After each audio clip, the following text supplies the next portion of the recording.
Okay, guys, alternate ending. Take 43.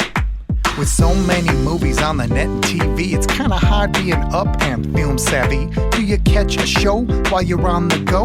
And how do you know what to keep or what to throw? How do you know what to keep or what to throw? Tune in, tune in, tune in to alternate ending. Tune in, tune in, tune in to alternate ending. Now! Please give a warm welcome to the hosts of Alternate Ending. Welcome to Alternating. We're discovering good movies, one bad movie at a time. I'm film school dropout Robert Jarsinski. Across from me is our casual moviegoer Carrie Jarsinski and our very own critic in residence Tim Brayton, with Book Club aging its way into theaters this weekend. Oh, no, tottering. I don't know what that word That's means. when old people can't walk. They rumble back and forth. That's tottering. Makes me sad. Like they have hip issues, or Yeah, what's causing the hips, causing knees, the tottering? spine. Is that similar to teetering? Well, I think Teeter-totter? tottering is when you move like in a direction. Teetering is when you're doing it standing. Interesting. I'm learning. Yep. Yeah, we're celebrating. We're looking at our top 5 geriatric movies. You took offense to that term initially. It's not that I take offense. I said I think it's unclear as to what the content is. Well, it was just too long to have top 5 movies about old people. So, but really, was it? I guess it's because This conversation only started like 12 seconds ago, and you've already said the name of it, so it's not that fun. That's I'm zoning out. I don't even know what you guys are talking about We're anymore. talking about old people. That was the episode for today. But Yes. first, we have something to celebrate too, Kara. We have a bike rider officially, I know. right? It took a while. As of Congratulations, Thank you. Rob. I'm very, very happy. Carrie was holding. This will open up new vistas that you've never explored. You can go down to the sand pit. You can go out to the old cabin in the woods. possibilities are endless, really. As long as Carrie's holding my seat, I'm comfortable. No, but Abby, our oldest 6-year-old, a little late bloomer to the bike riding, which She's is fine. almost 7. I think 6 is... 6 is okay? We're on the verge of 7, All the though. parents have been But you're not bragging. 7. True. All the parents have been bragging about it. So Yeah, but you undoubtedly have terrible bourgeois suburban parent friends who just say terrible things about their children and push them in unhealthy directions. no comment. Yeah. If you're listening, not Hi, you. Neighbors of the Jerazinskis who listen And to the show. yeah, Abby was very. She said something. She had a private conversation with you, Carrie. I don't know what that was about, but Oh, geez. things, Rob's man. smirking at me. You probably didn't tell Tim this yet, so get this. So she goes, every day I get out there, she comes home from school. I'm the one that's sweating out there, holding the back of her seat, balancing her for the last, 5 years, trying to get her going. Mm-hmm. And this is all a summer activity for us. I go out there today. And I got her go. She went for a couple seconds when I got her going, and she's like, "I think Daddy will take a turn." So I was like, "Okay, sure." Rob comes over and gets her to go. She goes for 25 yards or something like that. I don't know, a distance. She went a distance. Afterwards, she comes up to me. She's like, "I'll always lock in this memory of Daddy teaching me to ride my bike." I was like, "Oh." I love And then here's the thing. Here's the parenting thing. I'm fighting the urge to be like, not factual. I actually have been doing much more bike riding practice with you. And then I had to stop myself. But I kind of want to tell her that. you're always going to be the unsung hero. I get feel like that. I that's know. that's I the get that. thing. That's the role Mother's model. Day. Happy Mother's Day to you me, two right? have a 6-year-old who talks about locking away memories, and she's going to grow up to become a real morbid adolescent. And that's going to be great. Yeah, exactly. So happy Mother's Day to me for getting shat on all the time. That's what motherhood's all about. Well, we also watched a ton of movies this past week. I feel pretty good about this, Tim. If there was a week that Carrie and I could surpass you, this would have been the week. You surpassed me last week. One of us did. With the but zero, not- oh, yeah. that's true. Both of us did. I saw 0 movies. Oh, that's right. I've seen some movies. Okay. Well, we'll see how well you did in our worth mentioning segment. What is the worth mentioning segment of the movies we've seen since the last episode? Which are the ones we want to talk about most? They could be great movies. They could be terrible. Care, how many movies did you see since the last episode? I have seen 6, right? How the hell did you see six? No, now I need to go back and look. So I saw Overboard. It's possible. I saw you The did. Red Turtle Yeah, you did see an by excellent Patreon movie. Right. request. 2. I saw Tully. Really good. Faces Places because Tim told me I had 'Cause to. it's great. Sort of good. It's really good. I saw Film Stars Don't Die in Liverpool. Okay. That was a movie that I did see. And That then is about the response to have to it, yes. Yeah. And then I saw Amanda and Jack go glamping. I saw that on your Letterboxd. What in God's name is that? I won't go into it very much because it's not my worth mentioning, but it's a couple that goes off and glamp? They glamp. It's what you would expect from a David Arquette Netflix original. Oh. Yeah, David Arquette and his wife go off to rekindle their marriage, and it's terrible. They go off to go camping only for... Like, there's no bugs because you're contained. Because glamping sounds like something that you need to have, like, anal surgery to deal with. They did that. That was a part of this movie as well before they left. And it was just very bad. So I wouldn't recommend that one. So continue avoiding all Netflix original movies, except for Okja. Except for basically Kodachrome. The Korean genre films are good. Everything else is bad. And Kodachrome was okay, but that was last week's. So, yeah, those were the 6 that I saw. Nice. Tim, how about you? I only saw 5. So, in fact, Carrie, you did beat me. It's the school year has ended. Not technically. I mean, I've still got to grade, but over the last 7 days is when I sort of like unlatched a little bit in terms of time. I still haven't quite gotten back into the rhythm of watching a movie a day or 5 movies a day. But I feel 5 is good. Like, got to warm back up. You can't overdose. Don't overdo it. It's like when a heroin junkie goes back to heroin after a few years clean. They can't go back to their old dosage. Yeah, you just do 1 squirt at a time in the beginning. So that's where I'm at. I had a little hit. Just a little taste of it. So I did see 5 movies, several of them being ones you just named, actually. But the one that I want to highlight as my worth mentioning, the one I've seen most recently, and one that was on a certain somebody's most anticipated list for the spring, that would be the the remake of the 1987 film Overboard. This remake had to see it, right? I had to see it. I was obliged to. Starred Eugenio Derbez and Anna Faris in a gender-swapped story of the original in which Goldie Hawn and Kurt Russell play a rich woman and a poor guy. Now it's a rich guy and a poor woman.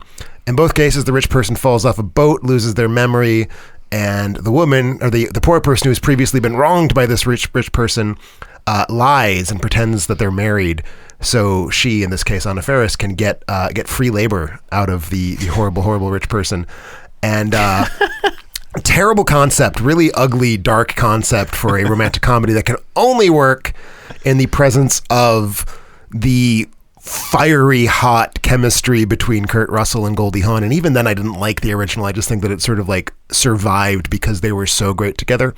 Derbez and Faris are not good together. They have anti-chemistry. Well, then there's a bit of an age gap there, I would assume. He looks like he's got some butt sag. I think he might potentially be younger than she is. No, he's definitely not. You might be wrong. Like, she has retained her look. She's 40. Okay. So look up how old he is. Okay. We will do that. While you're in talking real life. about, you're defending your top 5 anticipated movie right now. Okay, sure. I don't have to always be right. Keep going on.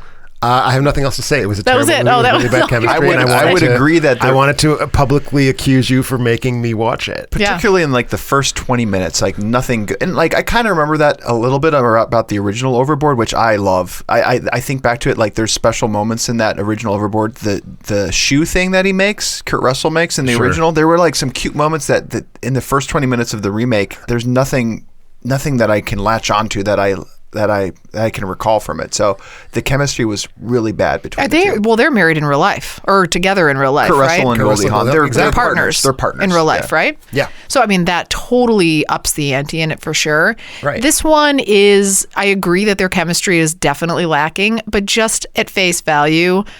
The theater was laughing. I was laughing. I felt really angry to be around those people because they're bad and have bad taste. He is 46. Yeah. So he's not as old. He's been in the sun maybe a little too long, but I thought maybe you'd like it because it was subtitled. I mean, so that's another problem I had. I had to read for part of the movie. Like a lot of the movie, actually. It's a movie, like it was very clearly. Some of the jokes were in It is not Derbez's first hit in the States. Every one of his films has done really well with Latin audiences. And so is that what they're going for? That's kind of what they're going for, and they've succeeded. The movie's doing quite well at the box office. So it's trying to serve two masters, the suburban white multiplex mom audience and also the Mexican American audience, and seems to be serving both of those audiences just fine, despite the fact that it is bad. Yeah, I don't know. I didn't think it was as bad. It wasn't boring. It was definitely incredibly boring. And it was a little bit sweet and a little bit fun, and I laughed, and it was nice, like you said, that there's actual Mexicans in it. Yes. versus like what you see in these, where Versus it's like brown face, something we have not really had totally. in movies So it was since the nice to 40s. highlight. They had Eva Longoria's in there too. I weirdly always enjoy watching Eva Longoria, even though she's really Yeah. not good. I think it's just because she's so pretty. She's pretty, but she's also like gorgeous. she's pretty in a Gail Sondergaard sort of way, where like she's got good screen presence, even though she's not a very good Agreed. Her She's husband a in warm there, face. actor. I yeah. have no idea who I Love- just said. What is that? Gail Sondergaard. Yeah, Gail. Yep. Good old Loving Gail. Gail. All right. And Gail's so good. And yeah, she's also Mexican, right? No. Obviously not. And Sondergaard. Sondegardio. But who's Gail Sondergaard? She is a 30s actress who's really terrible, but she's very beautiful and has like this really sort of weird ability to play like charismatic villainesses. Did you like how I just nodded like I did know though? I did. Yeah. I knew you were lying. It's I okay. know. So yeah, they but I thought the husband was a highlight too. I thought he was hilarious. Eva Longoria's husband too. Yes, Eva Longoria's husband was a Standout. He was standout. hilarious. There were some bits where, like, sure, I laughed at The parts. daughters were super The cute. daughters actually, I thought, were pretty decent. The daughters were more fully fleshed out Yeah. than the sons were in the original. Yes, Yeah. I agree. But yeah, the original it's a romantic comedy. You're supposed to have the chemistry. So The only with thing that was part missing was the chemistry. Then That's a big thing. That's a It big is thing big. for romantic comedy. It is big, but And then they pushed pulled it too around much a little. into pratfalls and Well, slapstick. that's his thing. That's his and thing. kind of her thing as well. Yeah. But it just didn't feel genuine to me. In the original, like some of the stuff that Goldie Hawn goes through felt a little bit more organic. Poison Ivy, and I haven't seen it for some time. And I know you for just me, I recently don't watched it. like the original. I just watched it for the first time recently. So for me, this is not like, oh, it's pissing on the memory of the original. It's like, oh no, this is actually the worst case scenario I was expecting. But when she has her turn, it feels a little bit more authentic than his turn. Sure, I to agree. being I more agree. of a nice person. Like I agree. Not worth seeing in theaters for sure. absolutely not. But or at all. I think it's worth something that's just a funny thing, or if your significant It's other just like silly, funny, Worth mindless putting movies. on Netflix when you know you're going to fall asleep in 5 minutes. And It's you like just every need Netflix to But the movie. watch it. last For sure. part was better than the first part, so you got to fall asleep in the true. beginning if you're going That's to. true. Yeah. So you think this will stand up to be a top 5 movie for you at the end of the summer? No, Okay. no, it All right. won't. But it was still fine. All right. Well, what did you end up with for your worth mentioning then? So my worth mentioning, I was going to do The Red Turtle Ah, yes. Nice. by Good old- Patreon request. Not Fenimore. He requested that, yes. And so he had us watch that. And you had seen this before, Tim. I had seen your This review is of a it movie I adore. long ago. I saw your Favorite 5-star movies review. of the decade. Was it 5-star for you? It's 5-star. It's No, the only ano- 5-star review I gave out there. Another attempt for folks getting into trying to get us into anime. I don't know if this qualifies as anime. Is this anime? It's not. Okay. It's in a nebulous area. I would take exception to calling this anime. Okay. Yeah. Animated. So this is, if I'm going to lay it out, it's Castaway meets The Little Prince meets The Blue Lagoon. Have you seen all those? Yeah. Oh, I haven't seen Little Prince. Or Wow. read it. I actually have no issues whatsoever with that. Like you've hit pretty much every plot point I can think of wanting to Yeah, hit. I thought Nicely so. done, Kara. Thanks. I thought about it while I was watching it, and I love all of those movies. So, actually, I was a little worried about this because of your 5-star review, but it's Michael. I get it. yeah. Michael deducted it. Yeah, exactly. And he wrote and directed this. It stars Emmanuel Garhijo, who's the dad. Tom Hudson's the son, and then Barbara Barretta is the mom. They're actually. It is they're a actors? film devoid of voice acting. I don't understand. What are they doing? Like the screams? There were some grunts. The grunts? There were a grunt, and then he gets really mad, and a couple times he's like, ah. And And now we know who did them. yeah, I mean, exactly. Those people got a paycheck. They're worth They are, exactly. referencing. So, for those of you who don't know, this is an animated film about a man who's shipwrecked on an island. And so he's very resourceful. He wants to get off this island. He does not want to be trapped here forever. So he keeps building boats to attempt to find civilization and to get out. Yep. So he builds a boat with the trees that are on the island, but then this mysterious force beneath him keeps foiling his plan, like knocks his boat, and he's like, "Grr," and runs back to the island. And then he makes a bigger boat, and then he's like, "Grr," and then he runs back to the island. And again, there's actually no talking in this entire movie, as mentioned before. So he keeps trying to leave, and finally he discovers that this woman, I don't want to spoil this movie. I think we can safely say that the thing that's been keeping him from leaving the island turns out to be a very large red sea turtle. 'Cause Sea that's turtle. the title, so we know there's a red turtle. Yeah, yeah. Oh, also, I forgot to mention. Also, is this a little Life of Pi? I think you hit it with the first three. Okay, no life of Pi. Okay, I pretend I didn't say that last part. It's not a weird metaphor for religion. Oh, I meant, okay, sure. So then this turtle, can I say what happens? I think you can get as far as the woman showing up on the island. Okay. Yeah. So Turtle, the guy, you can tell already from his experience on the island, is he cares about animals and creatures. He's very tender and stuff like that with the animals, and he doesn't want to kill anything. He's eating a lot of fruit and stuff. And so this turtle comes up on the beach, and he's so mad because he thinks that it's been the thing that's been keeping him from getting off the island. And so he like jumps on the turtle and hits the turtle with a stick, and he feels really bad about it. And then he starts to become a little bit delusional, and he looks back, and the animal has transformed into a beautiful woman laying on the beach inside the turtle's shell. And it ends up being like the love of his life, right? Yeah. And so he ends up like having a relationship with the woman that was inside the turtle shell, and has family. They have a child. They have a child. They have a family. They experience life. It's a love story. And that's the movie synopses. No, very good. I think I gave it 3 stars. And I know it's low, but it's a silent, low, sir. It's a silent Ghibli film. Exactly. Which for me is 5 stars is like too low. There should be like a 7. 3 is the equivalent of 5 for what that is. I actually really a 3. I'm a tough grader, so like 3 for me is pretty. I'm a tough grader. It was the only 5-star I gave out in 2015. I enjoyed it as well for being too artful and beautiful and rich in human emotion, and I feel like and not having enough scenes where like the turtle farts and laughs or something. I need to know, like, is there a big metaphor that I'm missing in all of this? I mean, something? there's the turtle such a big turns into metaphor a woman. that if you're missing it, I'm concerned. That's probably me. But we can't talk about it without giving away the very amazing ending. Well, maybe we'll talk a little bit offline. Can we do like a little mini spoiler thing at the end? Okay. So it's a movie about love. You get that? Yes. But is she really there? We'll take that offline. We'll take that offline. So for those of you who haven't seen it, this is what it's about. If anything I've said about this is compelling to you, both Rob and I watched it and both really enjoyed it. It's available on Netflix right now, so you can catch it for free. Yeah, for free. And I highly recommend catching this it. Right now, like my thing is animation technology to a certain degree. Everyone knows this who reads my writing. It is the most interesting single blend of traditional animation style with CG that exists. And like that to me is a big deal. It's a beautiful movie, amazing, lush, wonderful tropical backdrops, this really great, careful character animation, very precise. Michael Dudok-Devitt, prior to this, was best known for the 2000 Oscar-winning short film Father and Daughter, which similarly just uses very small-scale character pantomime to like tell us who these characters are, and this extends that to an entire feature film. Really amazing character animation. Despite the characters having like minimal little line drawing faces, basically like 2 dots for eyes. But the landscapes are what really come out, like the sunsets and then the trees and stuff like that on the backdrop seem rudimentary, just like their faces. But then there's these certain shots that it takes where it transforms into being like it feels almost like really watercolors. In-depth. Yeah, no, totally. I know exactly what you mean. Yeah, it was really beautiful, really pretty. Very beautiful. One of the most beautiful animated movies ever made.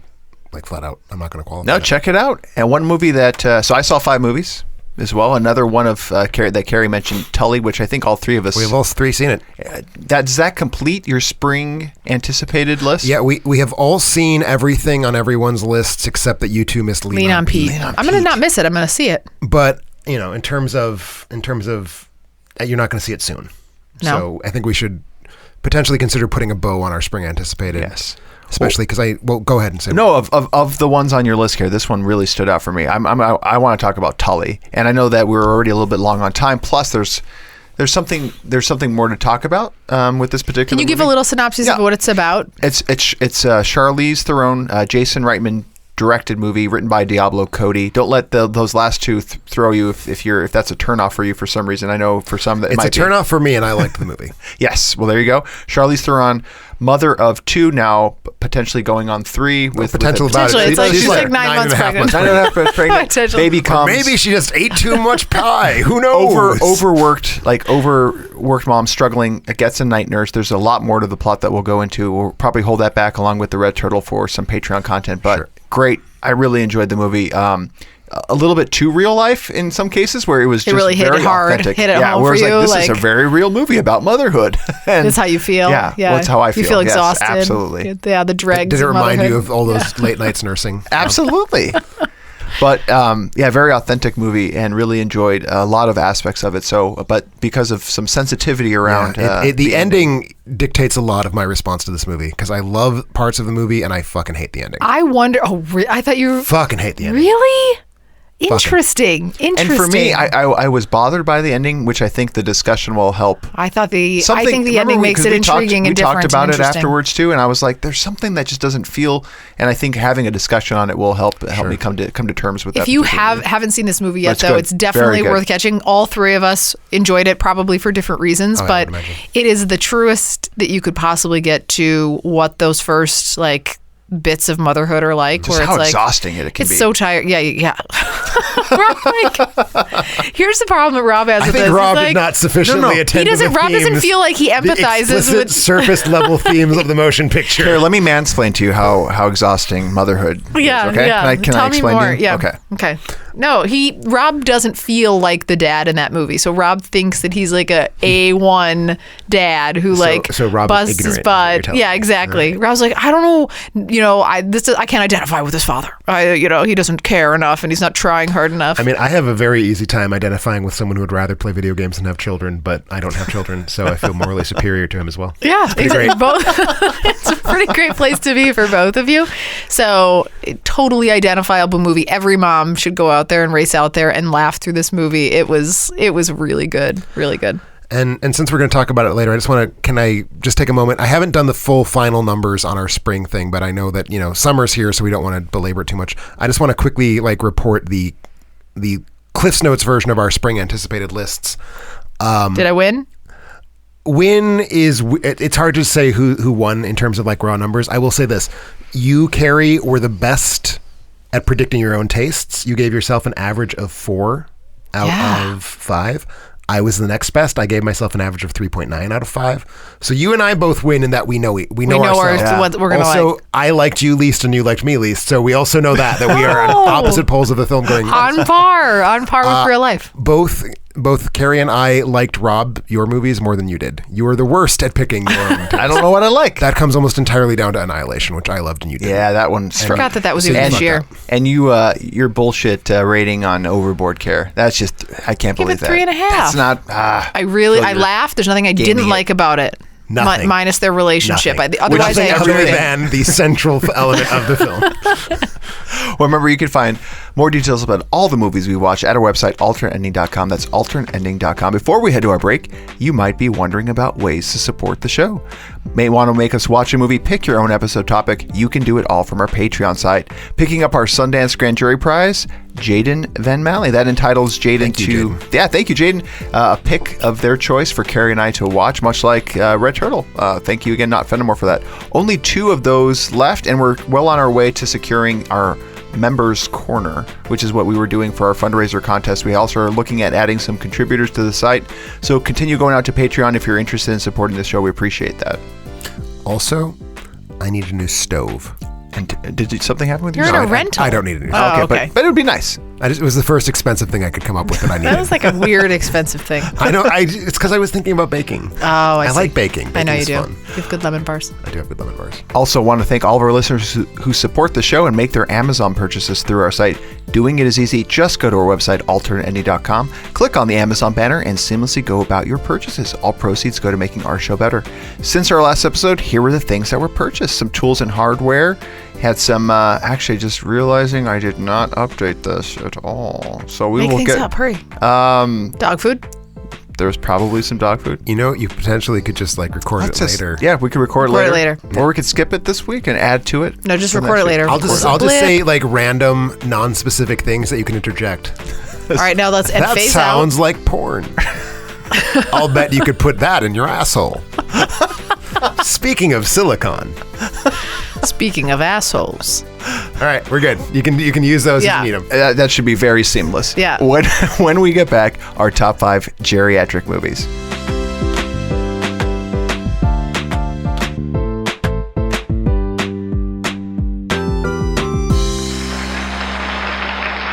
And Welcome back to Alternating. We're talking about our top 5 geriatric movies. Care, what makes a geriatric movie?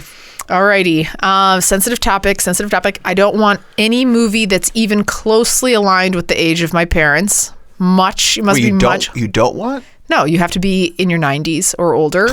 That seems very specifically like... It's not that specific. 90s old. It's older. You still have a good 10 to 12 years when you hit 90. How old? Yeah, that's so. I think hitting 90 is already something you feel very good about. Like an actor... so walk me through a little bit more. Okay, so let me back it up. You must directly address the idea of aging in the movie. Yeah, okay. And it must be focused on being up in years. It can't just be a movie with an old person present in the movie. 100%. Okay. And then you have to actually be old. You can't just be like post-retirement kind of situation. You have to be old. So again, 90 or older. And then you can't be somebody dressed up as somebody being old. You have to be old. It can't be one of these movies where it's like... I like that. So like Bad Grandpa. Bad Grandpa. It can't be Bad Grandpa. Right? I think that's a good rule for life. That's a great rule. Yeah. Yeah. And so... Wow, you really had a narrow focus with the 90 though. It made it difficult. But for example, Chewbacca's 234 years old. If any of the Star Wars films fall on your list, I'm walking out of the room. Now, are you doing 90 based on age of filming or age of date currently? Wait, say that again? You said 90 years old. That they're portrayed in the movie. Well, no, because you said they actually have to be. What if it's non-specific? What if they're just an old person? Yep, I ran into that in one, and so I just am assuming he's 90. So when convenient for you, you're massaging your rules. Absolutely. So the character is 90, or the person who playing them is 90. The character in the movie is 90 or older. Okay. Yeah. And they have no aging process to them. No. Yeah, there could be an aging process. So if a 75-year-old is playing a 90-year-old, are you considering that like? Yeah, that still counts. Okay. Yeah, you don't have to but actually. If a 30-year-old is playing a 90-year-old, that doesn't count. That's still that. Well, that's. I don't know. No Bad Grandpa. I've never seen Bad Grandpa. I'm just agreeing. Oh. I don't know. Don't say Bad Grandpa's bad. You said no aging, like aging prosthetics or so things. What I'm saying is, no. Okay, you can't do that. What I'm saying is you can't do the thing where, you put like makeup on to make them look really old. But I'm saying like, if somebody was actually intended to be that age for the movie. Like the character can't be pretending to be old. Yes. Does that happen? Yeah. I don't sometimes. understand. What about like what they do in that basketball movie that's coming out? What's that movie? Sure. With Shaq Uncle Drew, and thank you. Uncle Drew. You can't do that. But the characters in that movie are not young men. They are old men played by younger men. Exactly. You can't do that. So you can't do, so a 30-year-old playing a 90-year-old, you can't do. Okay. Because you were kind of saying like that was going to be Sorry. Okay. All right. Wasn't tracking with you. I don't know how you now. I don't know what movies you've picked. I'm confused. It worked out. I'm excited to hear what you have. I expect to hear a lot of 7-year-olds were magicked into being 90. I don't think so. You'll be surprised. I just think Carrie will be wrong with her Deep pulls. with her list. Deep we'll pulls. see. All right. Where does your criteria differ? Mine are identical to yours, except for that I was willing to let people in their 80s pop up on this list. Maybe even the odd 70-year-old if I felt that the movie otherwise addressed issues of aging. No, not 70. 70s is the spring chicken. I don't expect to live to see 75, so for me it's not a spring Oh, chicken. don't say that. I have very bad genes. I don't think you do. They look like Wranglers. They're Levi's, actually. Oh, are they? They're very nice. Thank you.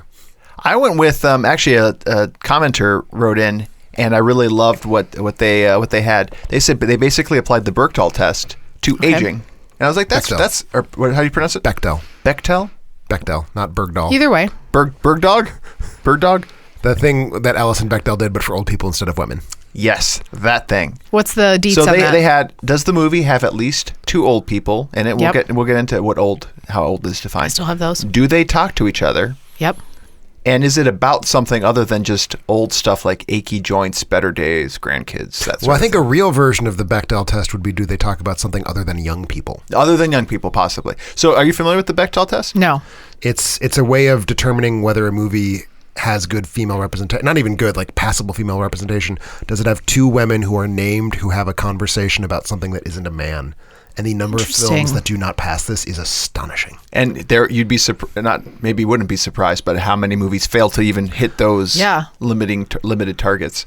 But age was the the biggest factor here. I went with retirement age with based on current Social Security 100% vested kind of thing, and that's 66 years old and 2 months. 66. Life's just getting started around So if there. you can collect Social Security as of today, but based on the time in which you filmed the movie, and the actor portraying it has to be that at least that old when they portrayed the character in that particular movie. That was my criteria. Oh my gosh. And the Bechdel for aging. Sure.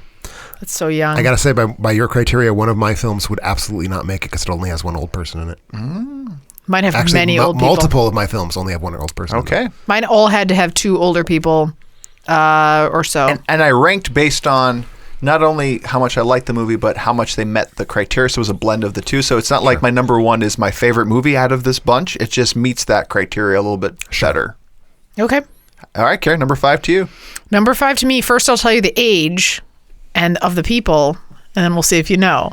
All right? This makes this fun. Make this fun. Well, I don't really I'm want to do excited. this podcast, but this makes me fun. I don't know for you when you guess. how you found movies that met your criteria. Yeah, 90s old. 90 is older, and Old as shit. it's not. There is a 0% chance I will be alive. You after will my be 90th birthday. 90. I will not. You will. I can't do this alone. Well, you guys can't. But Rob's not going to make it past Some 70. won't have podcasts when we're 90. They'll all be beaming movies directly into their brain. With those like stems. ear pods and Their stuff. little Yeah, eye probably. brains. So this one, the first one is he's 124 years old and she is 86 years old. Which movie? From 2014. About wormholes. Oh, Interstellar? Yeah. Okay. Yeah? Christopher Nolan? But I'm confused by your criteria. So, it's a great... So, it's about... It's about aging. It's absolutely about aging, and it absolutely aging in has older people in it, 124 Earth years old. There is a lady who is old at the end. She's 86, almost 90. So she didn't clear the criteria, but there's 2 of them who are older, and 124 He's preserved. that's getting old. You're right. He's preserved. Yeah. Okay. So, right? I don't know if it counts if the person has not had a subjective experience of being alive 124 years. That wasn't part of my criteria. So, directed by Christopher Nolan, and then is Jonathan Nolan related to him? They are brothers. Brothers. So, brothers. I should have said they were married and seen how long I could have gotten Carrie to believe that. A long time. I guarantee you it would have been a very long time. So this team of explorers go out because the world is facing famine and food shortages and all these terrible things. And so this group of explorers have to go out and try and find a new place for the human race to exist. But so it's Matthew McConaughey. He goes into this wormhole with a couple other people, and Hathaway's in this too. And he has to leave in a certain year, goes out, but minutes translate into days and years through this time travel experience that he's in. And so even small mistakes that they make on the mission translate into like, well, crap, there goes 7 years of my life on Earth kind of thing. Key to say that he has a daughter. And I was going to get there. Yeah. Jessica Chastain plays the older one, Murph, who ends up being 86 years old. Here's the thing that happens. Probably won't go into it. Also, we're spoiling the hell out of this movie. Oh, everyone knows how Interstellar ends. Okay. Do you? Okay, so I'm going to say it's a spoiler right now. Turn it off for the next 10 seconds if I haven't. If you don't want to know what happens, but he comes back and Murph, his little daughter, who he left years before, not that much time in his reality because he's in this wormhole situation. In her reality, she's really old and dying when he goes back, and she's 86 and she's going to die, and she just wants to see him before she dies. And he's 124, like I mentioned. One of 2 consecutive films starring Vanessa Redgrave where she played someone who is about to die despite having a child who is visibly much, much younger than she is. Which one is that? The other one is Age of Adeline. I saw that, but I didn't like it. Oh. I like it. I like Age of Adeline. Okay.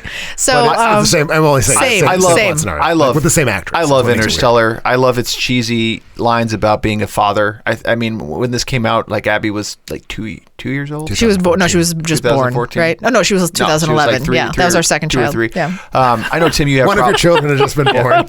You have problems with this movie, but Oh, I like it fine. Oh, I thought this was one of your One of my least favorite. problems with it would be that it is not meaningfully about the aging process, but other than that, I like it just fine. I think it is. It's more about fatherhood and It's parenthood. about time. and It's about time. It's about time. And aging Yep. and what's happening while you're Aging. gone and wormholes and stuff. So Okay. that's my number 5. All right. Not on your list. My number 5 is about Alzheimer's. Oh. She's so young. What? It's not going to be the movie you're thinking. No. Not the movie you're thinking. Oh, okay. This is the 2006 Canadian melodrama Away from Her. Yep. That's the one I was thinking about. It's not the one. I know. Keep It's, going. Directed by Sarah Polley, who is amazingly young as hell. Like she was in her middle to late 20s, I believe, at the time she made this movie. But it stars Gordon Pinsett and Julie Christie as a married couple who she has the first stages of Alzheimer's. Like she's having the point where like she's functioning, but they know she won't be functioning a lot longer. So they agree. How old is she? I don't know. That wasn't a criterion of mine. Oh, okay. Old enough to have Alzheimer's. Age is not a criteria for the If you have geriatric episode. Alzheimer's, Okay. you're old. Got it. That is how I feel. That's not factual, but okay, keep going. I would say that the Julianne Moore movie about Alzheimer's does not count. Okay. Other than that, I've never seen an Alzheimer's movie where they're not old. Anyway, so they agree she's going to go to live in a facility, and it will be better equipped than their home for her to deal with this life process. The facility offers a perhaps totally ginned up, made up, fictional piece of bullshit requirement that for her to settle in, for her to like get accustomed to what's going on, they would like for him to stay away for 30 days. That's just their policy. That I think is completely fucking fictional. I don't think that could possibly be true. Anyway, he agrees. He stays away. He comes back 30 days later to find that she has forgotten him. Oh. And so it's all about her dealing with like kind of being aware that she's losing her memory, but also not, because in every given moment she feels fine. And him realizing that he's lost the entire, like, the relationship that has been his adult existence has just sort of blinked away. And he didn't have a chance to mourn it. He didn't have a chance to, like, get ready for it. It just happened. Incredibly sad movie. That sounds It's so awful. heartbreaking. Julie Christie gives easily my favorite performance of her very, very well storied career. Gordon Pinsent is very great as the husband who sort of has to deal with like realizing this has happened and not knowing what on earth he can do about it. Oh my God, the guy from feel like the guy it's from his the fault, Altman though? movies, Michael. I don't- No, it's nobody's fault. That's the wonderful thing about it. It's so generous. It is a movie that refuses to say anyone did anything wrong. Yeah. It's just how it happened. It's really sad. Olympia Dukakis and I'm drawing a blank on his name. The Michael guy who was in all them Altman films. You're looking at me like Who is in the Altman films, Like, Gary? I Tell couldn't me. help you. Hang on, I'm pulling up the full cast. Michael Murphy. Michael Murphy. They're in the movie. This is really beautiful little human drama. Very sad, very well made. And again, Sarah Polley, who is, I think, a great film director. She's a very good actress, but she's a terrific director. Hasn't made nearly enough stuff. Somehow found this unbelievable reservoir of sympathy for the aging process, despite being herself, I think, like 27 when this movie came out. So just an Say the name again. Away from Her. Away from Her. 2006. Absolute masterpiece. Just so good. So Have you ever sad. seen this, Rob? I have not seen it. I haven't seen anything directed by Sarah Polley. I don't I think. think she's only made like 3 her as an films. actress. She's terrific.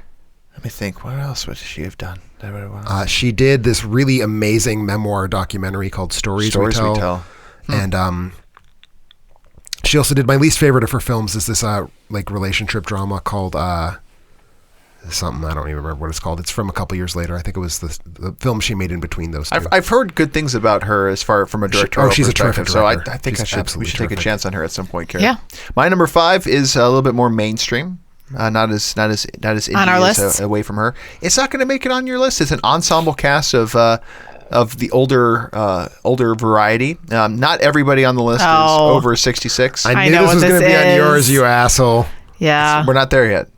Wait for it. This is the one you don't think. This is the one directed by John Madden, also who did Shakespeare in Love and Miss Sloane. I'm talking about 2011's The Best Exotic Marigold Hotel. Oh my God, that's even worse than what I was expecting. That one will also likely be on the list. On the other hand, I'm sure it will. Yeah. The way you pronounced marigold makes me feel very warm and fuzzy inside. Oh, how do people pronounce it? Well, no, you pronounced it right. It's just your sort of cadence. Oh. Marigold. Try it Marigold. again. Yeah. The Best Exotic Marigold Yeah. Hotel. Well, now you're Everybody- now you're Now thinking it's, about you're it. thinking about it. Now it's Anyway. weird. Yeah. So Tim, you saw this? No. I've never Carrie, seen you've this. I've never seen it. Oh, you haven't seen it? Tell us I'd about like it. to see it. I know exactly what the movie is. It's about British retirees travel to India to take up residence in what they believe is a newly restored hotel. But then it turns out to be a little bit less luxurious than advertised, but it brings out charm in unexpected ways. They fuck, right? Oh yeah, there's some love making. That's big in Is the it older explicit? community. There's Like you see it? the camera doesn't cut away. I'll Good. tell you that. All right. Really? Yeah. Wait, I mean, so Stay you're with you. seeing POV. like It's the POV shots, Karen. I know what that is now. Wait, so someone's wearing a GoPro? No? This stars Judi Dench, Bill Nighy, Maggie Smith, Tom Wilkinson, and I think out of those, I think it's just Tom Wilkinson who does not meet my 66 of at the age of filming. I was hoping you were say of those, it's Tom Wilkinson who do we not see full frontal. And also Dev Patel as the hotel owner of this, kind of trying to create charm in the unexpected ways. But it's basically just it's a character study of all these individuals going through different points of their life of the aging of aging. Some are couples, some are single, some are trying to rekindle something or find a lost person potentially. And yeah, I just really like how this movie just focuses. Why don't you have on seen these this? characters. 2011, probably I on an mean, I knew airplane you. traveling Okay. around. Have you seen the second best exotic I have medical not. hotel? I have not. I do not expect big things from that.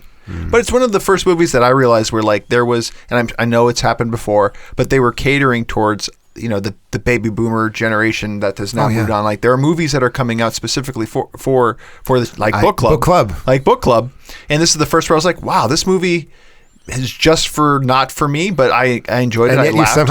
I enjoyed it. I laughed. I thought, John Madden is a decent director. I like Shakespeare in Love. I actually like it a lot. I loved Miss Sloane. I know that you have. I don't it. think either of you have caught up on that. But yeah, he does a good job. It's a sweet, cute movie. I think it's something you would take your mom to, Care, that she would enjoy. And there Say would the be name some again? things, Marigold? the Best Exotic Marigold Hotel. I'm The thinking best too much about exotic Marigold. I know. The best exotic Marigold Hotel. And it does a great job, I think, bringing in, like little pieces of India into the mix too. So it takes place in India. So yeah, all right. That's my number 5. So it's not merely pandering; it's racist. How so? I'm just asking. No, What you just said about India is a red flag. Is all I'm saying. Oh, no, it's good. All right, yeah, It's good. I'll bet it's not. See it with your mom. See it with your mom. Yeah, I feel really bad about all the terrible With things all the I've said to sexual Carrie. old people stuff, see it with your mom. Yeah. Just yes or no. Just looking for a top, like a single word answer. Do we see Maggie Smith's O face? Inconclusive. I can't. No, probably not. If I can't. I don't think it would be remember it. inconclusive. I think you would know. You would I know. would remember. So, do you want me to go to my number 4? Yeah, I'd like that very much. My number 4 is one that I've talked about before on another episode, but only once, and it was a long time ago, so I don't feel bad about it. And this guy is inconclusively old, so I'm going to guess around 100. And his name is Frank, and he has a friend who is a robot. Oh, sure. Oh, okay. Yeah? Good. Neither lists? I haven't seen it. I remember. You didn't see, after I sold you on it on that failed. robot episode? You failed. So. I didn't sell you on it? Let me see if I can. said you sold something on it just to end the Let me see if I can try and sell you again. Okay. So, in the near future, Frank, who is played by Frank Langella, is a retired jewel thief who goes out and he lives alone and he's suffering from dementia and old age. You're not suffering from old age. He's aging. I think you suffer from old age. He's aging. I'm 36 and I feel like I'm suffering Here's from old a. age. I can't look upstairs anymore. I know. I'll help you. So anyway, he goes out and his son wants to help make sure that he has care. So he gets him this robot caretaker to come, and he's this retired jewel thief. And so when he gets this friend, the robot that comes, he decides like he wants to go back out with this robot as his sidekick, as like for one last like heist, Sure, kind of thing. That does sound very cute. Maybe this wasn't top 5. Maybe this was top 5 heists. It's You possible. mentioned it. Did You we do a definitely brought it robot up. episode? We did a robot episode. Oh, maybe it was robot. It was definitely robot. And so it's a story about friendship and the need for companionship in older age. And so it's Frank Langella. Peter Skarsgård's in this. He plays the robot. Mm-hmm. Who knew? And Susan Sarandon's in this. Liv Tyler. It was just a really sweet little No, it's little very film. cute, Sounds- very it cute, and sounds it's a little worth bit. The plot is a little bit like this, just only this aspect where Big Hero 6, where the robot realizes like, well, if that makes you happy, then I guess my whole job is to try to make you happy. So Yeah. that's the idea. Is the He robot tries to help him do whatever he wants to do to be happy. Yeah. And then it's like, what do you do when maybe the robot's not making right choices? Gotcha.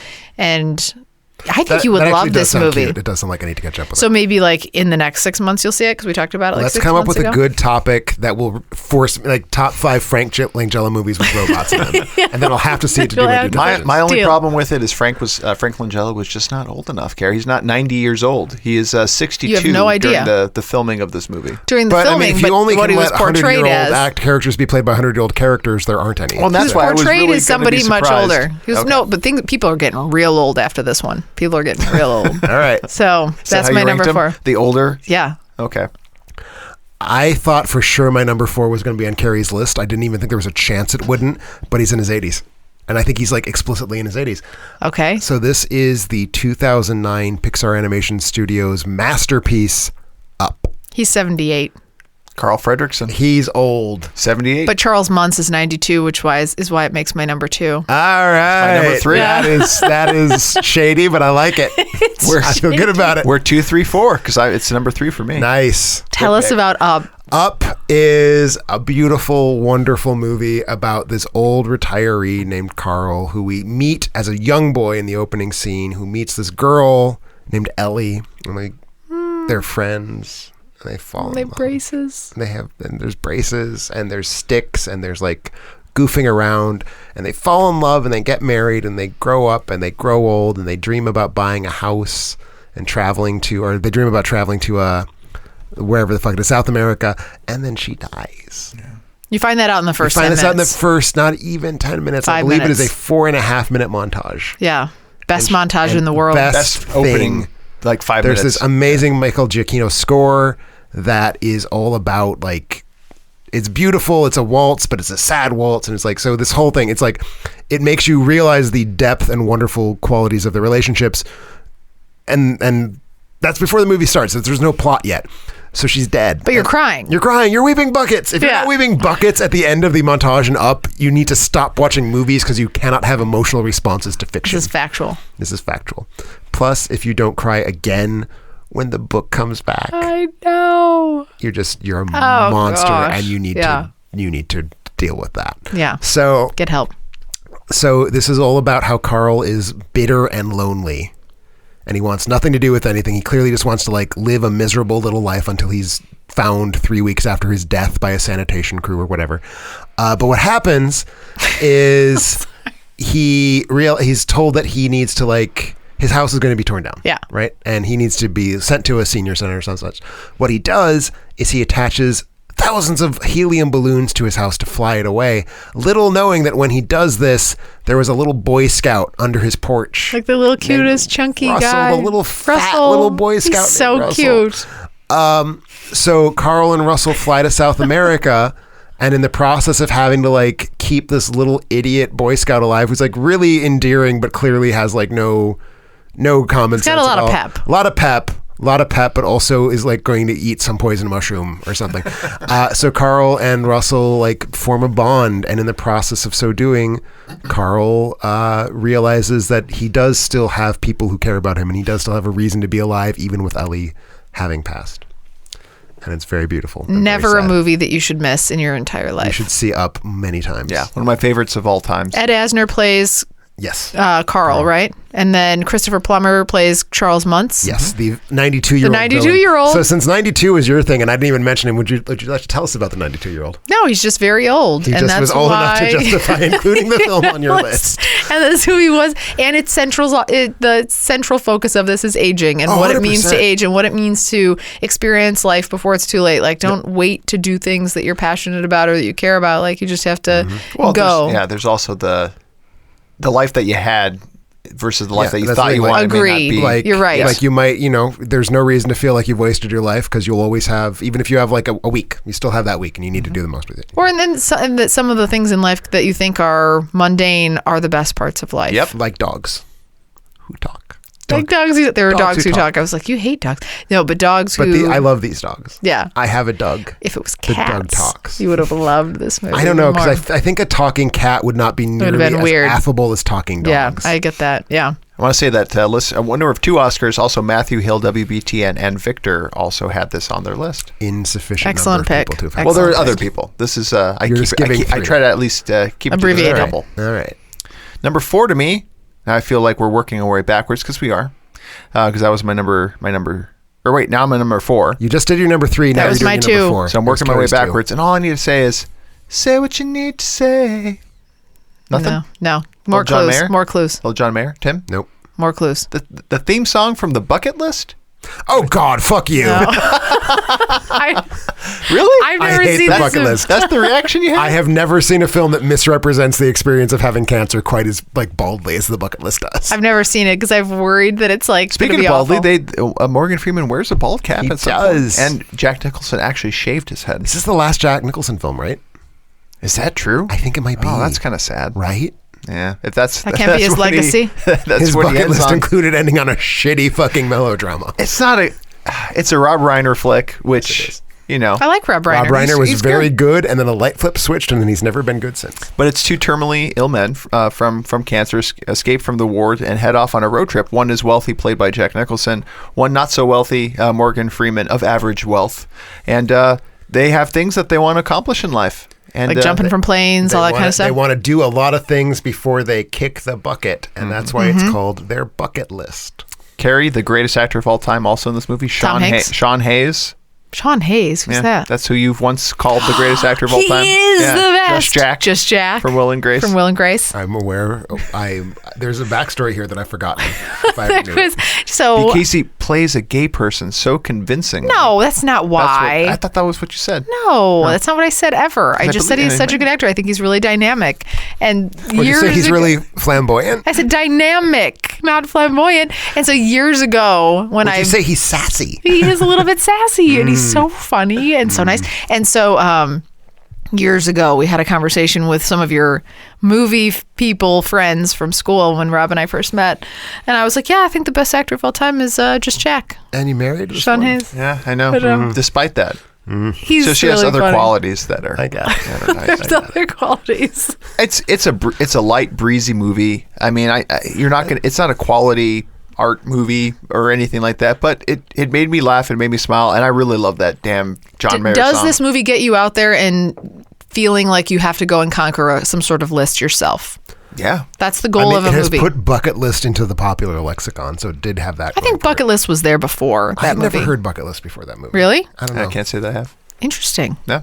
But yeah, Listeners, Constant Wozniak and Angeline Iozzo also had it on their list. I'm sure I would like it. I think you would. This is a movie to go see with your mom. Deals with aging. I would not see this movie with my elderly parent. Yeah, no, I'm not seeing this with my parents. I'll watch it alone and weep. I should probably check, but I also think Jack Nicholson and Morgan Freeman were above my age 66 criteria. We'll just say that they were. No one fact checked If it's me. about being, it's not like getting cancer as a young person, like Love Story cancer. It's about old people cancer, so it counts as old people. Okay. Okay, Fair enough. fair. I'll take it. So you'll take what you can get at this I point. also apologize. It's not the worst depiction of cancer. That would actually be The Fault in Our Stars. It's the second worst depiction of cancer. I think I just avoid cancer movies. Fault in the Stars, I was like, nope, not doing that one Fault either. in Their Stars pissed me off. Yeah, I don't want to see that I either. think you'd like it. I love it. It's better than Overboard. Well, TBD. So the next one for me, that's my number 3, right? Yeah, my number 3. What are your 3? This one, this will not be on Tim's list because I know for some weird reason I somehow remember you telling me that you hate this movie, but I still don't totally understand why because it's kind of arty and weird. But this has somebody who's 84 and then somebody who's a lady who lives much into her 90s for sure because she's older than him. Well, it shows she could be 85. She's not. She's definitely lives a lot longer. Okay. Anything? No. No. Okay, that wasn't good. David Fincher? Nothing. Oh, Benjamin Button. Curious Case of Benjamin Button. Why do you hate this movie so? Because it's not good. I actually think that's not true. It takes a 30. They age him. I thought that was like a. No, he's supposed to be that age. No, and she's in her 90s is what I'm saying. So But Kate Blanchett is not in her 90s. when she dies, she is. Kate Blanchett is currently not 90. At the So end. when we asked you in the beginning, like, can you take a 30-year-old and like age them up to 90? And I think it was 90. You said that would not be something that so would. Kate Blanchett is meant to be in her 90s. So the character, your rules, we will assume that it Yeah. meets your rules, whatever those rules Sure, may be. yeah. So let's go back to this movie. It's also written by F. Scott Fitzgerald and Eric Roth did this Well, too. the problem is not Scott Fitzgerald. The problem is Eric Roth. with this movie. There's not a problem with this I movie. don't like his You've read the F. Scott? No, but version? everything Eric Roth turns into a terrible Forrest Gump clone. Oh, gosh. So, okay, let me tell you about this if you haven't seen it. So, Benjamin Button is this guy. He's a baby born looking like a very old man. So, it's like he's in an old man body, but he's a baby. And as he gets older, he appears to get younger. He lives in a home because it's a little bit strange, the situation that he's born into, and he meets a young woman with whom he falls in love. But only at one phase of their life can they have this relationship because their age is going to cross at a certain point. How tragic is that? And so Cate Blanchett plays the lady. Tilda Swinton's in this too. What does she do again? I forget, but she's totally in it. She's in it. But anyway, so I think she's like she's not in it for very long, but the part she's in are very good. a bit, yeah. So she comes in there, and there's this phase of life where it's like this vibrant love story between Brad Pitt and Cate Blanchett, where they cross paths at the right age, and then she will continue to get older, obviously, because she's on the normal path, and he's going to turn into like an old man, physically looking like an old man, right? No, he looks like a baby. Looks He like is a an old man baby. who looks like a baby. Right. And so she's like an old woman rocking an old man that looks like a baby because she loves him so much. This movie, this movie was It's good. tough. It's a tough movie. And, you know, it's funny because I think prior to this movie, I never realized like how circular life is in that way, or that regard. And like I don't know why I never pieced that together until I saw it on screen. Like you basically revert back to You're drooling all over yourself. You Well, need to be you're- fed. yeah. You need to be. And just it did it in such a way. I know we saw it together. It was like one of the first movies that we saw. It's a first date situation. Wow. Yeah, not a good first date movie. Wow. So it was, Jesus. it's with the it glue does that it- ties you it's a together. good- Benjamin Button, it's a- yeah. I liked it. I liked it a lot. Oh, I think it was so unique too, like such a unique story. And is a what unique happens story. if you knew that you only had a moment in time? I love like the tragedy of knowing you only have like a short window. Sure. And that's what this was. Oh, it was so good. And Tim hated it because it was too I good. hate it a little bit. I do not know. hate it because it is too good. Is it because you were so sad? I was so sad. That's what at I how thought. bad the movie was. I thought so. So that's my number 3. So my number 3 is going to take us where we were always going to go as long as I was putting together a list, and that is into To France. to Sweden, Oh, okay, of course. to the wide world of European art cinema with 1957's unbelievable masterpiece by Ingmar Bergman, Wild Strawberries. Tell me about this. So this is a movie about an old man. He is a professor who is being given a lifetime achievement recognition, and he has to travel to receive this. The professor is played by Victor Sjöström, who is in and of himself, like he was to Swedish filmmaking in the 20s as Bergman was to Swedish filmmaking in the 50s and 60s. That is to say, like the big name, like the ambassador to the world of Swedish cinema. So this old man, Dr. Eberhardt, travels. He's a bitter old bastard. He's never had any sort of pleasant experience in his life. And along the way, he meets these 2 young people. I think it's 2, it might be 3, but this set of young people, let's say, who travel with him for a short while and sort of cause him to kind of rethink things and reevaluate things. And so the overall arc is this man who has never been happy. Like you can tell he was like when he was 25 years old, he was ready to die. Like he was already aware that like life was shit and at some point it was going to be over. Now at the end of his life, finally like realizing it's okay to be happy and it's okay to enjoy things and it's okay to have like beautiful dreams for things. So it's this wonderful, just like old man learning for the first time what it means to actually like engage with the world and engage with life. And the whole story is kind of structured through these dream sequences and through these flashbacks. And Victor Sjöström gives us performance for the ages as the old man. Max von Sydow, I believe his first or second film with Bergman, plays one of the young people. It couldn't have been his first, but it was early in their collaboration. I forget if this movie came out before or after The Seventh Seal, because they were both 1957 releases. But this is the movie where I think Bergman like perfected what he did as a filmmaker. It's like by that point, by far his most interesting character study. Launched into this really great thing he did through the 60s, which was like sort of just looking at characters like in a high pressure situation. Very rarely topped this movie. This is still, I think, one of Ingmar Bergman's best films. But yeah, it's just about like coming to grips with the fact that you're going to be dead really, really soon and choosing to use that as a like thing to celebrate your life rather than to just like be angry all the time. And it's really, really wonderful film. Very Wild Sounds very sad, Strawberries. but it's actually very good. Wild Strawberries. I think I'm going to be an an angry old person. That's my fear. Do you feel like that process You should hasn't watch started this yet? movie. It'll keep that from happening. All right. Well, I need more Bergman in my life. I feel. Bergman will cheer you right up. Movie that does cheer me up is my number 2. I think it's the one, Tim, that you thought I was going for when I mentioned an ensemble cast, because there are only a few movies that feature an elderly ensemble.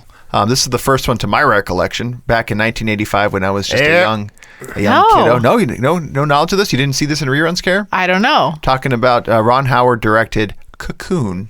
No. I don't think any of them are 90. No, that's true. None of them are 90. A movie canonically about being old, but none of them are 90. Not old. The ensemble, I think all of them except for this stars Don Amici, Wilford Brimley, Hume Cronin, Brian Dennehy, a young Steve Guttenberg, so he's not part of the elderly, and Jessica Tandy. Mm-hmm. She's everybody here meets the age criteria, I think, except for Wilford Brimley, Wilford Brimley always played just old, looked but old. he still. I think he was like 20 years younger than the rest of the cast. Yes. Or something like that. So this is a group of trespassing seniors swim in a pool containing alien cocoons, and then find themselves energized with youthful vigor. So Okay. they're all living They're in possessed? in a senior living Nope, they're community. just Not invigorated. possessed. No. Oh, okay. Kinda You said an just kinda- alien pool.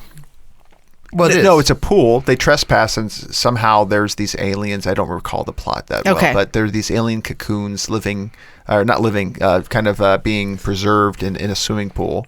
And Okay. as they swim through it, they get like just a little bit of charge. A bust. Okay. Yeah. A bust. A boost. They get bigger boobs. Okay. Yep. especially Wilford Walter Brimley. Brimley. Yeah. Was it Wilfred or Wilfred. Walter? Oh, yeah. It kind of goes from being like a curmudgeon, because aging sucks, so it deals with that in the first part of the movie. Then once they have this, it's like, what would you do if you had a second chance and had a little bit more zest to life, and what would Sure. you do if you had the opportunity to continue that beyond the little bust or boost, as you said it. No, I think it's a fine movie. It's cute. Yeah, it's cute movie from the 80s. saw this have out there. I've not seen this since I was 10 years old or so. It was a lot of reruns on TBS or whatever show. I don't know how I missed this Yeah. one. I don't either. This is a movie you would really Yeah, I think so. Yes, and They would not have made your list because they're too young. It's a stellar. I Yeah, mean, these are that's great. Great. I Lots think of life left in Don 'em. Amici won a supporting actor role in this one for visual effects. So 2 Oscars to Cocoon's name. So, not you feel lukewarm on this I one, don't, Tim? I don't love it. There's no such thing as a Ron Howard film I love. But Steve it's Guttenberg, cute. the Goot. There's definitely not such a thing as a Steve Guttenberg film I love. He took a pay cut for this. You know? Did he? Yeah. Good for him. Because he wanted to work with Ron Howard. So Because appreciate you that. Steve must have Guttenberg. forgotten that he was in My Three Dads. Or no. 3 Men and a Three Baby. Minutes. Did not forget that he was in 3 Men and a Baby. And you loved it. Can I just, since we talked about 3 Men and a Baby, can I tell you what my pitch is for a remake of 3 Men and a Baby that I think would make a huge amount of money? I feel like it's not going to make a lot of money, but I still hope that you tell me. Dwayne Johnson, John Cena, and Dave Bautista as the 3 men who raised a baby. Green light.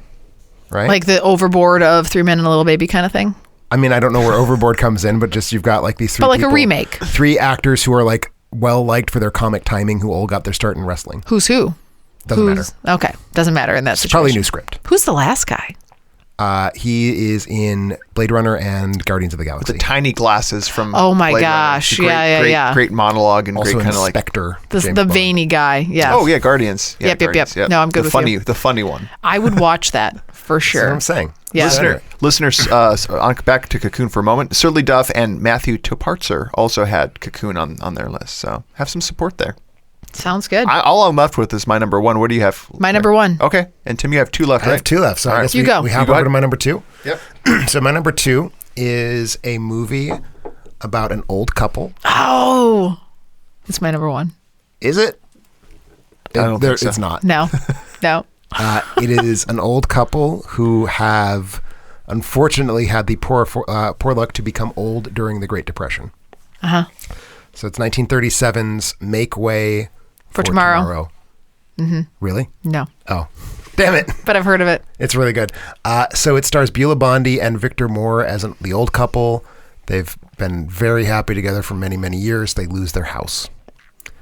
And the only solution is that they're going to have to move in with their children. But the children don't really want this.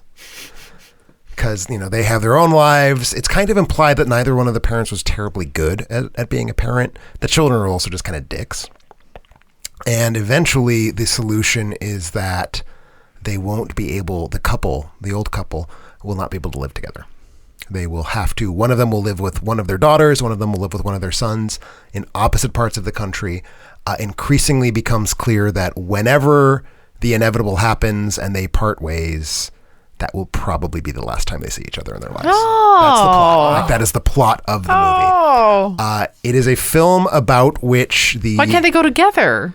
Because it required some kind of plot contrivance to have that drama. Unbelievably sad ending. Oh, don't tell me. I just did. Wait, what happened? Did they have to separate? They leave. They part But ways. that doesn't mean they can't see each other again. Sure. It is strongly implied they're going to get 30s, together next year in Reno. And they're going to have fun. It is a film about which Orson Welles, the very great filmmaker in his own right, said it could make a stone cry. And he's right. It is devastating. It is a contender for the saddest movie ever made. I saw that one when out there on the interwebs when we were asking about movies to see, and it looks awful. And it's so fucking good. It's but I mean, in a sad. I know that you don't like watching movies that are sad, and this movie will it is ruin me. Wrenching. Yeah. Well, the difference is though, I don't feel sad by that because Rob and I have already had this discussion, and that we look forward to when you have to separate my parents. Yeah. Oh, your parents. Oh, okay. Oh yeah.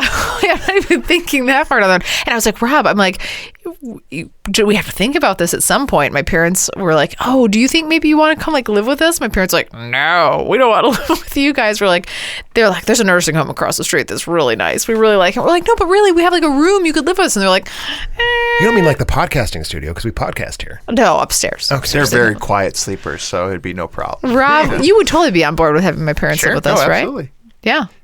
Yeah. What are we going to do with your parents? You're not usually open to these discussions. I tried to kind of plan for like the what if scenarios, and I'm okay with it if I know that everyone's living with me. I'm just not good with it if they're going other places because that's very sad to me. It's very sad because they go other places and make way for more. What are you going to do? Are you going to have you talked about your parents? Talk to your parents about this? Are they going to live with you? I'm an only child. I'm fucked. No, but they're living with you for sure. I hope not. Oh, absolutely. I really hope that's I actually think your mom actually told me last time she was here. She was like, "Yeah, I'm actually coming next year." Because she's like, that's entirely within character for her to say. No.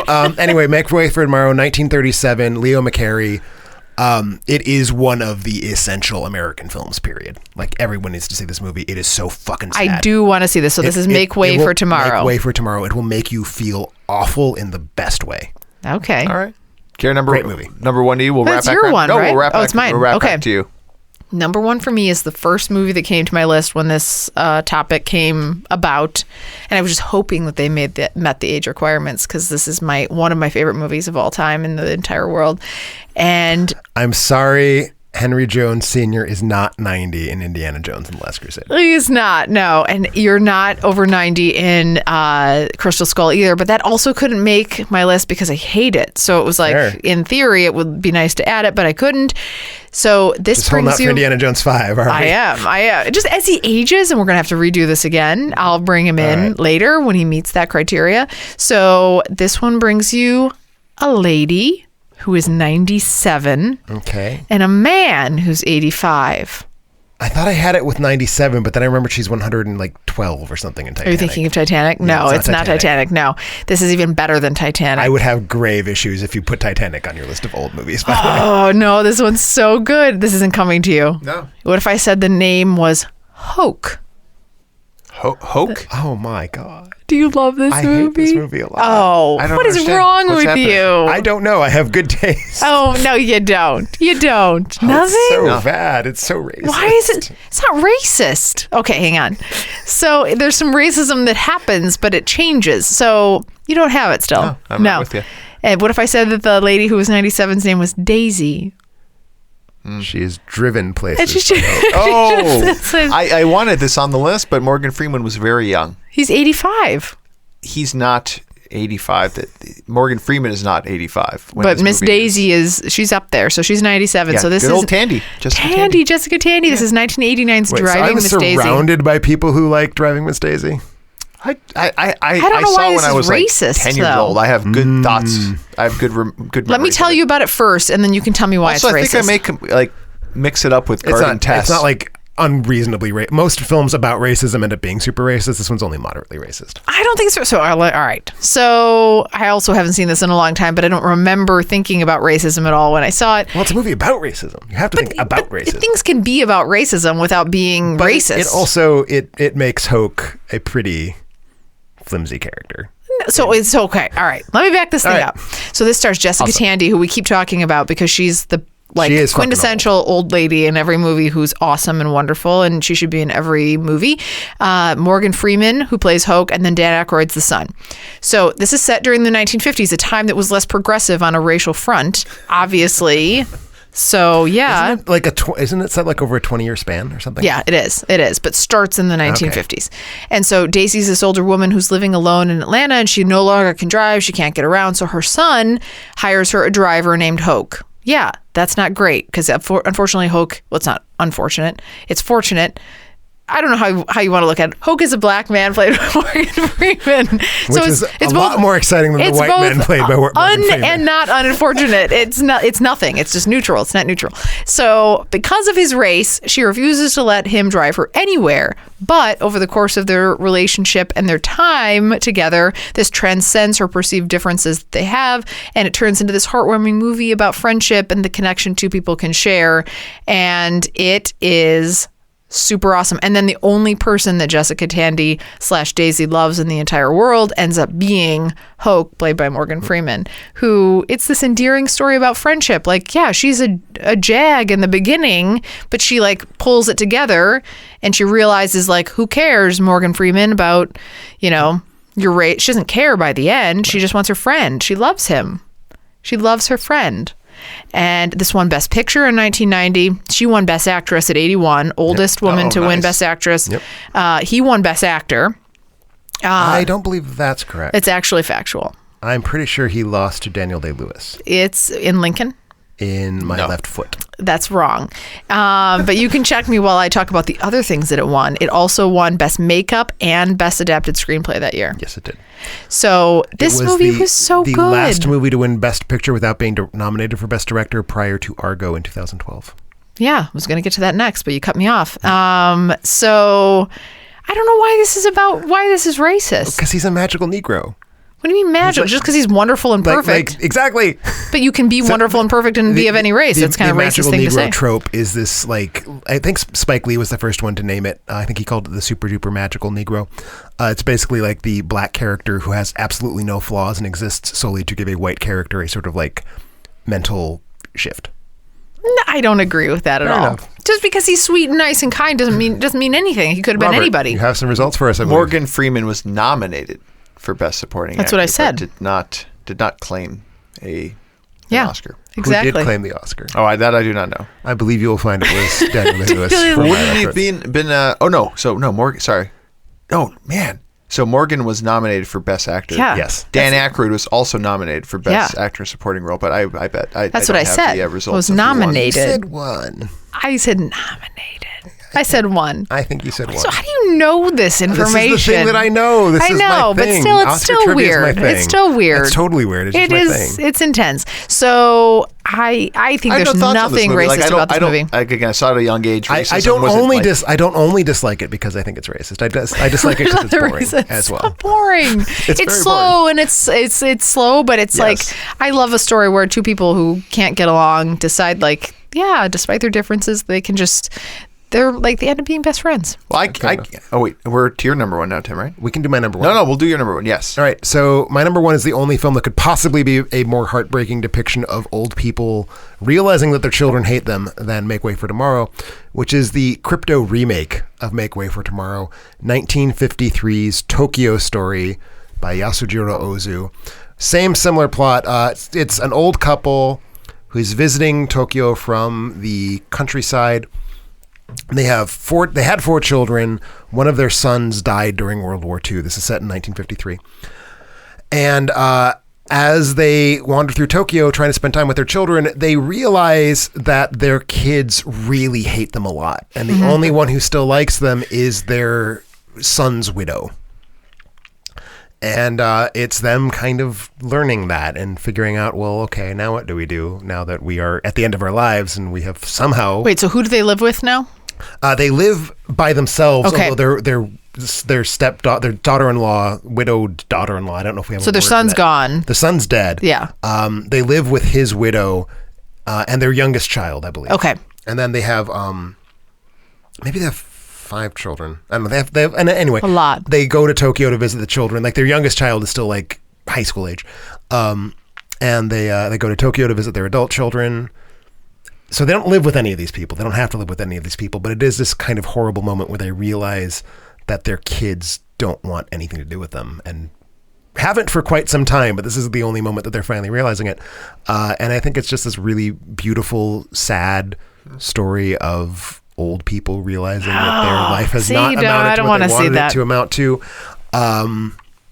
It ends in ways that alter that and challenge that in some really sad and really beautiful ways. I won't tell you how it ends. Let's just say that all the characters have to confront the choices they've made, including the shitty kids. Yeah. It is my favorite sound movie of all time. Is it silent? Sound movie. No sound at all? No, a movie that has sound and dialogue. Okay. The two top movies of all time, in my estimation, are both silent films. So this is the number one. That's why I was asking. Yeah. Yes. Oh, okay. Okay.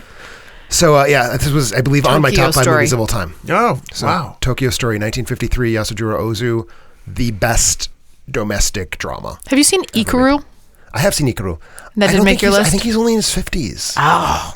I mean, he's dying of cancer, and I've already sort of indicated dying of cancer like grandfathers you in, so to speak. No. But I don't think he's old. I think That he's was getting only passed around the in his message board 50s as or his well. late 60s. Okay. Because I saw when I was looking for like old people movies, that one showed up a lot, and I don't think he's old. The reality It's is, around the like, corner. as parent, like, you have to kind of live for yourselves too. And you talked about this too with me, Kara, a lot too. Is like we have to, live for our kids, but then also there'll come a point where they go live their own lives, and like you can't just be so dependent on. No, on that's the point where you have to kill yourself. Yeah. We're done. You can live with us if you want. No. No. You'll be sad shells of human beings at that point. I don't want anything to do with you once your girls leave. On that note, We're keeping it really positive more today. upbeat, It's number great. one. Yeah. It's a movie about the show's about old people. How can we not keep okay. talking about like I misery and know. death? I don't know. I know. Like for me, this last one has old in the title. I know you were going to go And with I this. can't believe They're not old enough. They are absolutely old enough. They're in like their Grumpy 60s. old men. Yes. From Oh shit! I thought it was going to be like No Country for Old Men. No. I was being an asshole. No. Oh, you motherfucker! You don't like grumpy old men? I haven't seen it since it was in theaters. It I'm was sure good. better than I It's remember good, but they're it too being. young. They're 14. too young. Too young. Walter Matthau's Walter in his Matthau's 70s like and Jack Lemmon is 70, 68. 68. Yeah. They're old. But they're grumpy old men. Yeah, but they're not. Who's the other guy? There's a But they're third guy. grumpy. Burgess Meredith is in Burgess his 90s. Meredith. They're probably. not old. I mean, they're at the end of your life, but not mine. So More of a midlife crisis for Care. No, a lifelong feud between two neighbors played by Jack Lemmon and Walter Matthau since childhood only gets worse when a young, foxy, 50-year-old, late 50s, smoking Anne Margaret enters the scene and moves across the she street. is smoking, though. She is Yes, smoking. yeah. Redhead? Yes, the redhead. I think it's a funny movie directed by Donald Petrie of Miss Congeniality and How to Lose a Guy in 10 Days and Richie Rich fame. I think it's a funny movie. It is funny. I love watching this on reruns. The Burgess fish in the Meredith car. is hilarious. What is it? The fish in the car. The fish in the car. Yeah, the pranks that they play on each other. Just kind of the one-upsmanship between the two in order to win the heart of Anne Margaret. And then again, the one-liners of Jack Lemmon's dad in this movie. Your dad would Burgess love Meredith. this Oh, movie. we saw it in theaters. Oh, did we saw you? both Grumpy Old Men 1 and Part 2. Sir, it is not called Grumpy Old Men 2, sir. Oh, yeah, Grumpier Grumpier Old Men. Men. Which is, That's right. to be fair, a very good title for a sequel. It's It very is. good. It's better. We should do that as a top 5. Like, what are the best titles for sequels? For the next episode that we do in this in 5 years, we're going to do older geriatrics. All right.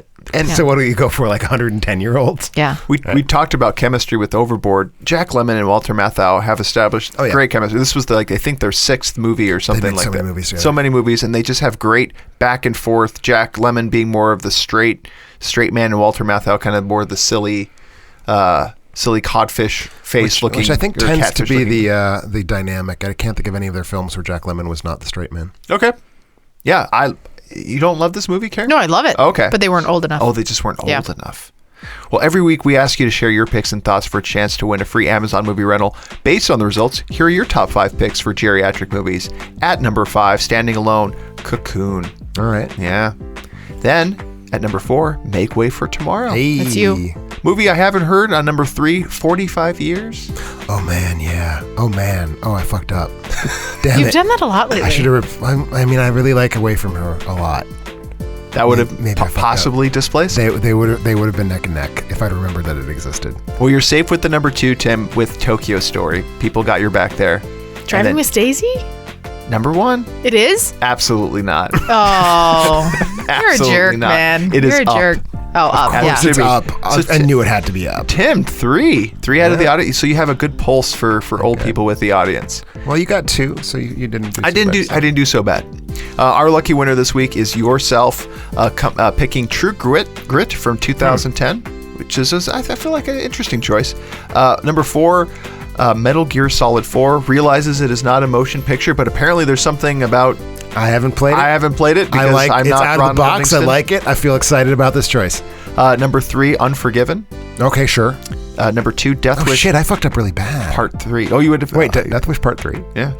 Not so much because Bronson himself is ancient, but because he's protecting a retirement community. Okay. I don't remember that particular plot point. I get my Death Wish movies all mixed up. Death Wish 3 is the canonically worst one. I know that much. Nice. So he's protecting a retirement guy. I kind of want to watch it now. It Kind sounds of do pretty too, fun. actually. Let's do a party. And then year's done. number 1 for yourself, I'm going to mispronounce it, Rujin 7 or Z. Sorry, Rujin Z. Rojin. R-O-I-J. I don't know what you're talking about. Regine. Regine Z. Or I have to look that one up afterwards. So thank you yourself. Congratulations. Congratulations. Shoot us an email at contact@alterending.com for details on how to claim your free Amazon movie rental. If you want to win a free movie rental, like yourself, be on the lookout for a spoiler or top 5 movie posts on Facebook and Twitter to share your favorite picks. In closing, I want to thank everybody for listening. Go out to our social media page. Check out our Facebook. We don't have a social media page. Go to all of our social media. There's like many our Facebook. of We have them. many. We're Snapchatting. Instagram's a big one. We're Instagramming. There's pictures Are we of things. Snapchatting? No, we're not Snapchatting. We don't My Snapchat. kids Snapchat. I hear my We're not students gonna do talk that. now. We're never gonna do that. That channel is dead. Well, Instagram story things. and some Instagram, Have your some face, funny yeah. ones. That's a thing. You have me like paying $25 for a movie ticket. We paid $53 to see Tully. Just Why did punch you me in the do face. that? It's Rob. It's Rob's fault. I wouldn't pay that much money to see like a pristine 70 millimeter print of 2001. I literally Avoid the CMX quick side note, just like franchises. last minute side note. Rob's like, we're in the line. We go to check out. Like, I'm thriftier than Rob is. Was it at least like one of those large format screens? No. Were you in downtown Manhattan? Miami. We were in Miami. We go to check out. And we've been like out to dinner. It was this nice night. We go to check out, and I see the $53 on the screen, and Carrie says, "Is this in 3D?" Tully. it's like what does- I couldn't contemplate what What does would charge a me that much. $26.50 movie It ticket gets you a buy blankie. It gets you a blankie. Did you get to bring the blankie home after the movie was No. done? And then they come in and they ask if you want food, and you're like, heck no, I don't want food. I just paid my all my I entertainment paid money like a for the month of month rent. for this movie. It was so Pass, absurd. Tully. Yeah, I we mean, tried. clearly I because tried. Movie Pass would not go for this ridiculous ass It did thing. not. It did not. We thought that it was a movie pass. We thought it theater. was Showed until we up, got and then it was there. too late to find any other screenings of Tully. So don't even remind me. I'm just just committed. sweating So that's thinking what we about do for you, alternating friends. I saw Tully for free. Yeah, I don't want to hear Because about I it. use my brain. I don't wanna hear about it. No, I know. this is. Yeah, I We're know. planning. You should leave this one. Go I out to know. our Who's wrong? Facebook page and like it. Check out our Twitter. We're tweeting all the time. Alternating.com where we find our movie reviews, podcasts, and more. Be sure to subscribe to our podcast on iTunes or Google and leave us a review. Care, I believe we have a new review this week. Yeah, we have one from Andrew Milne, 94, who lives in the UK. I'm going to be really zippy like you were last week on this. So I've been a fan of Tim Brayton's film blog for some time. I remember Andrew from That is years you. back, yes. Your name is Tim. So naturally, I was intrigued when he started a podcast with two friends. I was hoping for more of the educational yet informal and hilariously vulgar tenor of Tim's written reviews. I've never heard any swears come out of you, and that's exactly what I got. What I wasn't expecting was the terrific and warm chemistry of the three co-hosts and what they share, where they celebrate their wildly divergent perspectives on movies. The more acrimonious Tim and Carrie get, the more entertaining the recording Andrew becomes. must have loved today. It's just real life. It's just real life. So thank Although you for I feel the like review. I didn't swear very much this time, so maybe I should just rattle off a few swears. Yeah, maybe on the outtakes. I Yeah. don't know. Thank you for the review. That was Thank very you. sweet. And don't forget our Patreon too. If you like all the content that we're doing, please help us support the show. And with Solo, a Star Wars story hitting theaters next week, we'll be reviewing. We're kind of predicting a little bit. Until you said it out loud, I didn't realize how many S's there were in that movie's title. Yes. Oh, yeah. Solo, a Star Wars story. That's a shitty title. That's bad. Fuck that title. And it's also going to be bad because it's going to be ruined by bad acting. Is what we're predicting. That's what we're assuming. That's Maybe what we're assuming. assuming. And that's unfair. That's a little bit. unfair, Possibly. but based on all the available evidence, does not necessarily seem to be inaccurate. And I love Alden Ehrenreich. I thought he was phenomenal in Hell Caesar. Yes, and we're curious as to what other movies potentially, because this one may be ruined by bad acting. Might be great. But what other movies were ruined by bad acting? So we'll catch you then.